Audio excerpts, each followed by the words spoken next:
केंद्र की तरफ से लगाया गया था, जब प्रधानमंत्री ने ऐलान किया था, उसके बाद भी जब उसे धीरे धीरे अनलॉक के दौर में भी यूपी ने काफी दिनों तक कड़ाई की थी।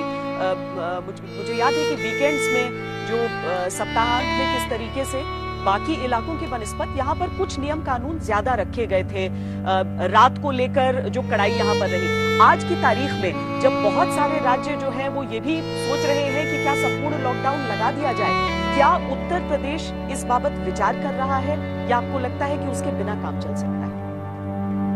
नहीं, देखिए, हम लोगों को जब देश के अंदर लॉकडाउन की आवश्यकता थी उस समय लॉकडाउन आवश्यक था।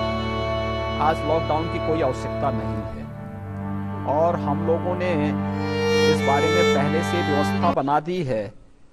पहले दिन से ही हम लोगों ने व्यवस्था कर दी कि जहां 500 से ज्यादा एक्टिव केस जिस जनपद में हो या जिस जनपद में 100 पॉजिटिव केस पर डे आ रहे हैं, वहां पर आप नाइट कर्फ्यू लगाइए, यानी कोरोना कर्फ्यू। रात्रि 9 बजे से सुबह 6 बजे तक आवश्यक सेवाओं की आपूर्ति उस दौरान वहां अनवरत होता रहे, इस बात को ध्यान रखा जाए।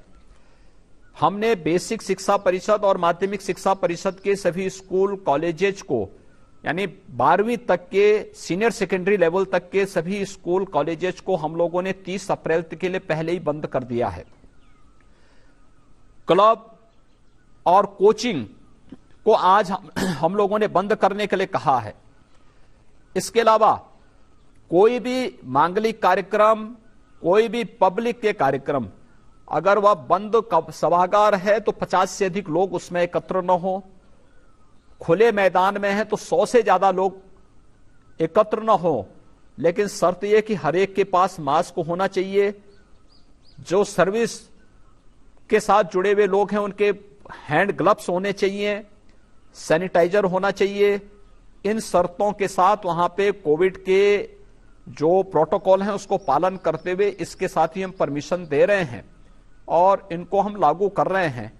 हमने कंटेनमेंट जोन को सख्ती से लागू करने की कार्रवाई प्रारंभ की है। कंटेनमेंट जोन में एक कोविड पॉजिटिव पेशेंट, एक कोविड पॉजिटिव कहीं से आ रहा है तो 25 मीटर का रेडियस को हम कंटेनमेंट जोन के साथ जोड़ रहे हैं।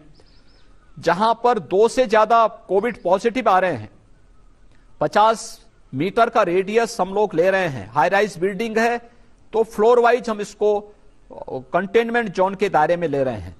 वहां पर आवश्यक वस्तुओं की आपूर्ति के अलावा बाकी अन्य गतिविधियों को पूरी तरह प्रतिबंधित किया गया है। पब्लिक एड्रेस सिस्टम प्रदेश के अंदर 4000 से अधिक स्थानों पर है जहां पे अवेयरनेस के कार्यक्रम लगातार चल रहे हैं, लेकिन इस सब के बावजूद इन्फोर्समेंट की भी कार्रवाई हो रही है। मास्क न लगाने पर, अनावश्यक भीड़ भाड़ होने पर हम लोग वहां पे कार्रवाई भी कर रहे हैं। अकेले कल 56,000 से अधिक चालान काटे गए थे उत्तर प्रदेश के अंदर। ये सब कार्रवाई भी साथ साथ चल रही है। देखिए, आर्थिक गतिविधियों को रोकने से एक कॉमन मैन प्रभावित होता है, एक गरीब पीड़ित होता है, स्ट्रीट वेंडर प्रभावित होता है। हम लोगों ने उसके लिए व्यवस्था दी है कि बाजारों में भीड़ भाड़ न हो। स्ट्रीट वेंडर जहां पर हैं, फल मंडी है, सब्जी मंडी है, आप इनको खुले स्थान पर लगवाने की व्यवस्था करवाइए। सैनिटाइज करिए। सैनिटाइजेशन की, स्वच्छता की कार्रवाई युद्ध स्तर पर प्रदेश के अंदर चल रही है।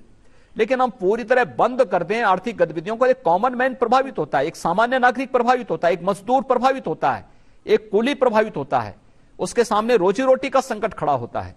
तो हम बचाएंगे भी, यानी व्यक्ति के जीवन को भी बचाएंगे और उसकी आजीविका को भी बचाना है। ये दोनों कार्यक्रम एक साथ लेकर के चलेंगे। नाइट कर्फ्यू, जिसको हम कोरोना कर्फ्यू के रूप में ले रहे हैं, इसको हम कड़ाई से लागू कर रहे हैं। कंटेनमेंट जोन को कड़ाई से लागू कर रहे हैं।